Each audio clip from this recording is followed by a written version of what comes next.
اللہ ان کی پریشانی کو دور فرما دے. آمین وآخر دعوانا الحمدللہ رب العالمین.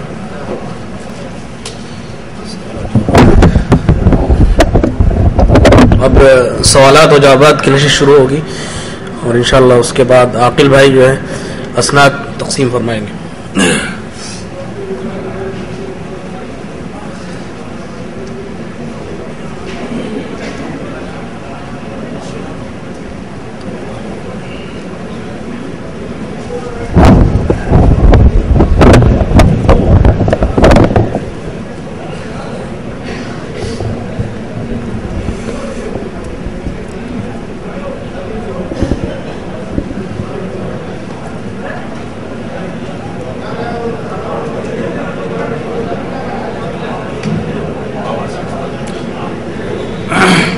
الحمدللہ والصلاۃ والسلام علی رسول اللہ.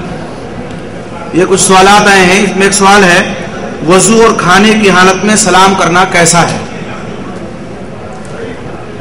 دیکھیے کھانے میں بات چیت تو بہرحال منع ہے, نہیں کرنا چاہیے, لیکن جو چیز منع ہے اس کو ہم کرتے ہیں. کھانا کھاتے وقت خاموشی سے کھانا کھانا چاہیے, لیکن وہ جاری رہتی ہے بات ہماری. اب اگر کوئی سلام آگے کرتا ہے تو اس کے لیے ہم کہتے ہیں کہ جواب دینا حرام ہے. سلام اگر کوئی کر رہا ہے, آپ صلی اللہ علیہ وسلم نماز میں ہوتے تھے اشارے سے جواب دے دیا کرتے تھے, ہم کھانے میں ہیں تو جواب کیوں نہیں دیں گے؟ تو سلام اگر کوئی کرتا ہے وضو کی حالت میں اور کھانے کی حالت میں اس کا جواب دے سکتے ہیں. بہت سے لوگ قربانی کرتے ہیں, وہ 10 دن پہلے ناخن اور بال وغیرہ نہیں کاٹتے ہیں, کیا یہ صحیح ہے؟ قربانی کرنے والوں کے لیے اللہ کے نبی صلی اللہ علیہ وسلم کا حکم یہ ہے کہ وہ اپنے ناخن اور بال کسوا لیں, کٹوا لیں, ثواب ان کو ملے گا. اگر کوئی نہیں کرتا ہے تو ثواب میں اس کے کمی بے شک ہوگی, لیکن وہ گنہگار نہیں ہوگا, ثواب میں کمی ہوگی. اور ایک اور شوشہ باز لوگ چھوڑتے ہیں, اس میں تو نہیں ذکر ہے کہ اگر کسی نے بال اور ناخن نہیں کاٹے تو اس کی قربانی نہیں ہوئی. قربانی سے بال اور ناخن کا کوئی تعلق نہیں ہے. قربانی آپ کی ایک الگ عبادت ہے, وہ قربانی ہو جائے گی, اور بال ناخن اگر آپ کاٹتے ہیں اس کا ثواب ملے گا سنت رسول کی اتباع. بہت سے لوگ قربانی کر کے مردوں کو ثواب پہنچانے کی کوشش کرتے ہیں, کیا یہ صحیح ہے؟ یہ مختلف فی مسئلہ ضرور ہے کہ میت کی طرف سے قربانی کی جا سکتی ہے یا نہیں. سب سے پہلے تو ہم یہ سمجھیں کہ قربانی زندوں پر ہے, مردوں پہ نہیں ہے. یہ ایک بہت واضح مسئلہ ہے کہ زندوں پر ہے, مردوں پہ نہیں ہے. جو لوگ مردوں کی طرف سے قربانی کے جواز کے قائل ہیں ان کی دلیل اللہ کے نبی صلی اللہ علیہ وسلم کی وہ وصیت ہے جو حضرت علی رضی اللہ تعالیٰ عنہ کو انہوں نے آپ صلی اللہ علیہ وسلم نے کی تھی قربانی کرنے کے تعلق سے. سندن وہ روایت کیسی سے قطعی نظر وہ دلیل میں پیش کرتے ہیں. مولانا عبد اللہ محدث بارک پوری رحمۃ اللہ علیہ نے مرات المفاتیل میں بہت اچھی اور بہت نفیس بحث کی ہے اس پہ. انہوں نے آخر میں لکھا ہے کہ مردوں کی طرف سے قربانی کب کی جائے گی؟ جب آدمی پہلے اپنی طرف سے کرے, کر سکتا ہے, لیکن وہ قربانی نہیں, ان کے حق میں صدقہ ہوگا, اس کا جو ہے ثواب ان کو ملے گا اور صدقے کا ثواب ملے گا, اور گوشت وہ خود نہ کھائے, غربا اور مساکین میں اس گوشت کو تقسیم کر دیں. جی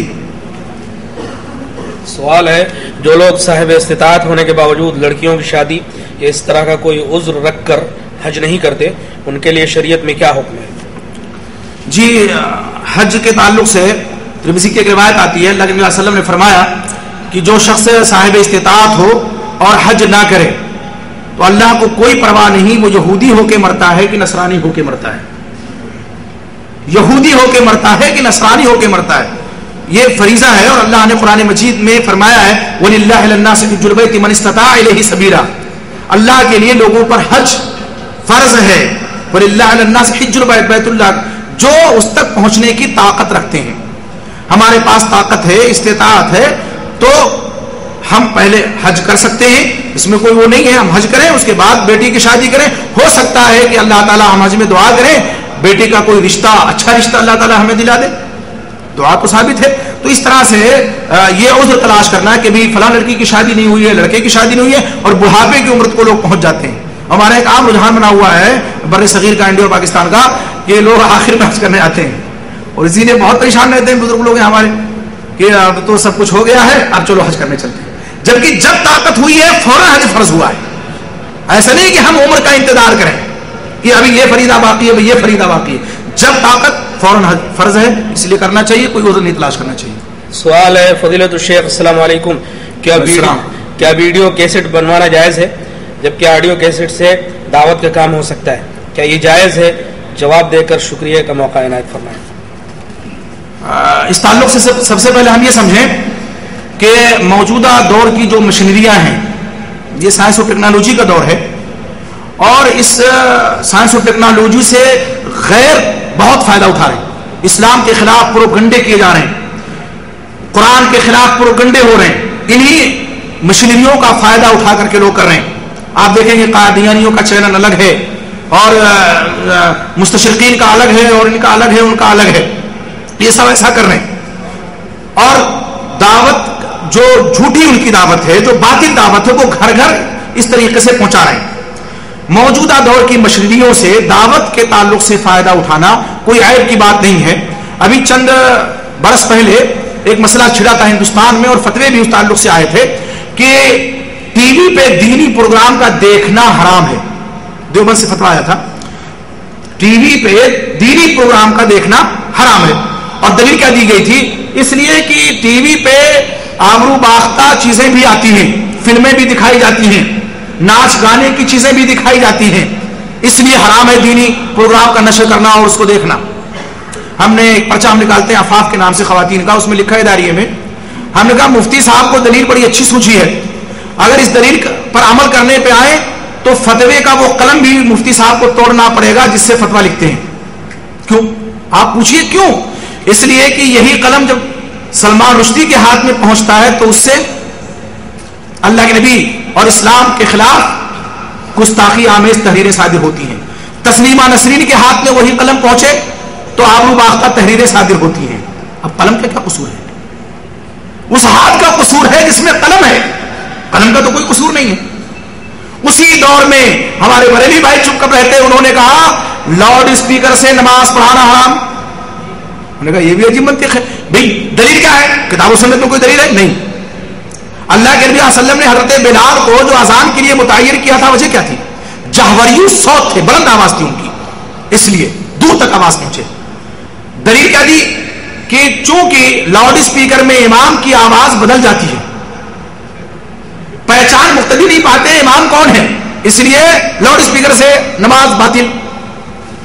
ہم نے کہا یہ بھی اچھی سوچی ہے، یہ بھی فتویٰ دینا چاہیے اگر امام مسکوم ہو جائے تو اس کے پیچھے بھی نماز باطل، اس لیے کہ نزلہ و زکام میں بھی آواز بدل جاتی ہے. میری بھی کچھ آواز بدلی ہوئی ہے، نزلہ زکام میں بھی آواز بدل جاتی ہے. نے کہا عجیب عجیب دلیلیں لوگ لاتے ہیں، قرآن میں کوئی دلیل نہیں، حدیث میں کوئی دلیل نہیں. آج ان مشریوں کا فائدہ اٹھا کر کے لوگ کہاں سے کہاں پہنچ رہے ہیں، اسلام کے خلاف پروپیگنڈے کر رہے ہیں. اور یقین جانیے ہمیں بڑی خوشی ہوتی ہے، ہمارے عادل بھائی ہیں، عاقل بھائی ہیں جدہ میں، اور ہمارے پرانے دوستوں میں سے ملاقات ہے ان سے، ان کا جو چینل ہم لوگ دیکھتے ہیں، ان کا جو پروگرام ہے، بڑی خوشی اور مسرت ہوتی ہے کہ حق کی بات پہنچ رہی ہے لوگوں تک. آپ یقین جانیے ہم حق پہنچا رہے ہیں، اس مشینری کا ہم جائز فائدہ اٹھا رہے ہیں، ناجائز نہیں اٹھا رہے ہیں. مشینری ہے، آپ اس کا صحیح بھی استعمال کر سکتے ہیں اور غلط استعمال کر سکتے ہیں، اس میں اس کا کوئی قصور نہیں ہے. ایک زمانے میں ریڈیو کی حرمت کا فتویٰ دیا گیا تھا، جبکہ آپ آج گھر گھر کی ضرورت بن گئی ہے، تو ریڈیو کیا ٹی وی ضرورت بن گئی ہے؟ کیا دنیا میں ہو رہا ہے مسلمان جانتا ہی نہیں ہے، اور اسی لیے سب سے پیچھے ہے. ایک زمانہ تھا انگریزوں کا جو دور تھا ہندوستان میں، دیوبند سے فتویٰ آ گیا انگریزی سیکھنا پڑھنا پڑھانا حرام، تو رہ گیا ویسے ہی. حکومت کے دفاتر پہ اور اس کے بست و کشاد پہ کس کا قبضہ ہو گیا؟ غیر مسلموں کا. یہ مسلمان انگریزی تھے ہی نہیں، حرمت کا فتویٰ آ گیا. اس لیے یہ چیزیں کوئی جو ہے ناجائز نہیں ہیں. ویڈیو آپ دینی پروگرام کے بنا سکتے ہیں، اس میں کوئی حرج کی بات نہیں ہے. جی ہماری کوئی بہن سوال کرتی ہیں کہ ساڑی اسلام میں حرام ہے یا سنت ہے؟ دیکھیے ساڑی کا جہاں تک مسئلہ ہے، لباس کا، لباس ساتر ہونا چاہیے عورت کا، اس میں کوئی قید. دیکھیے رحمت دیکھیے اللہ تعالیٰ کی، اسلام کی رحمت دیکھیے کہ اسلام نے اپنے ماننے والوں کو لباس کی قید میں مقید نہیں کیا ہے. اگر قید میں رکھی ہے تو کیا کہ مردوں کا لباس ٹخنے سے اوپر ہو اور عورتوں کا لباس ٹخنے سے نیچے ہو، بس اتنا فرق ہے. ساتر ہو لباس، بدن ان کے نہ جھلکیں. تو لباس کوئی بھی ہو اگر وہ ساتر ہے، پردہ ہے اس میں، تو پہنا جا سکتا ہے. لیکن بعض جگہوں پہ کوئی لباس کسی قوم کا شعار بن جاتا ہے، تو اس سے اجتناب کرنا چاہیے. جیسے ہمارے ہندوستان